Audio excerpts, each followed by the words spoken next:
Ngayong araw mga kaims ay pupunta kami sa isang sikat na resort, ang tinatawag nila na Salurayan Mountain Resort.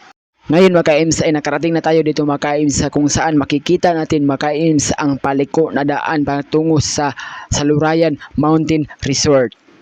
At makikita natin dito mga kaims ang pataas na daan patungo sa isang resort.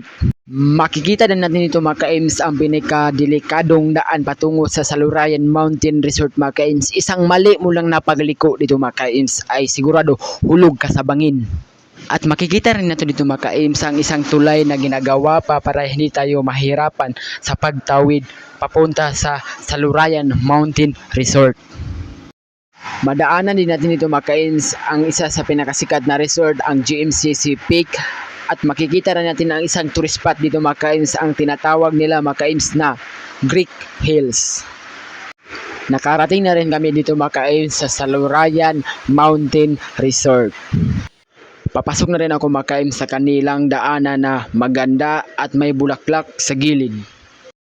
Ito pala yung unang swimming pool nila mga kaims na may lalim na 7 feet. Ito pala yung daanan ng tubig mga kaims patungo sa swimming pool. Ito pala yung pangalawang swimming pool mga kaims. Makikita natin yung mga kaims na sobrang linis, pero ang problema dito mga kaims napakalamig ng tubig. Ito pala yung napili namin na cottage mga kaims na sobrang mura lang.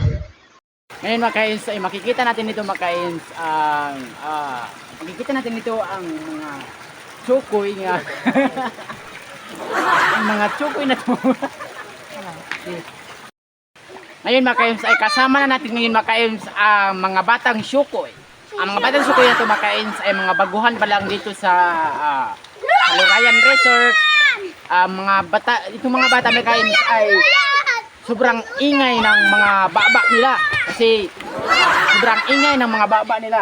Itong chokoy na to ay isa dito sa pinaka mangtas na chokoy dito sa Salurayan. At ang itong chokoy na to mga kaims ay ito yung ito yung tinatawag na negro na chokoy. Ito isang Amerikanong chokoy. At itong isa ay isang natibo chokoy. Ngayon mga kaims ay naghanda muna kami ng pagkain kasama ng aking tiyuhin, tiyahin at ang ng aking mga pinsan. Ito pala yung maganda kong kapatid at maganda kong pinsan. Nagpa-picture muna ako mga kaims sa Salurayan signboard. Nagpa-picture din ako sa kanilang doyanan. At sa kanilang pinakamalaking heart. Pupunta pala kami mga kaims sa isang waterfall kung saan sila kumukuha ng source ng tubig at kasama ko ngayon ang aking kaibigan. Nandito natin na yung mga kaims kung saan makikita natin mga kaims ang maliit na waterfalls at saan sila kumukuha ng source ng tubig. At meron din tayong makikita dito mga kaims na pwede tayo umupo dito mga kaims at magpa-relax. Kumain pala kami mga kaims na masasarap na pagkain kasama ng aking ina, aking auntie, tiyuhin, tiyahin at kasama ng aking mga pinsan na magaganda at mga puging pamangkin. Naligo na rin ako mga kaims sa kanilang swimming pool mga kaims. At naligo na rin ako mga kaims sa kanilang pinakamagandang agusan ng tubig dito sa Salurayan Mountain Resort. Bumaba muna ako mga kaims sa kabilang swimming pool upang makigdaming-daming ng aking mga makukulit na mga pamangkin mga kaims.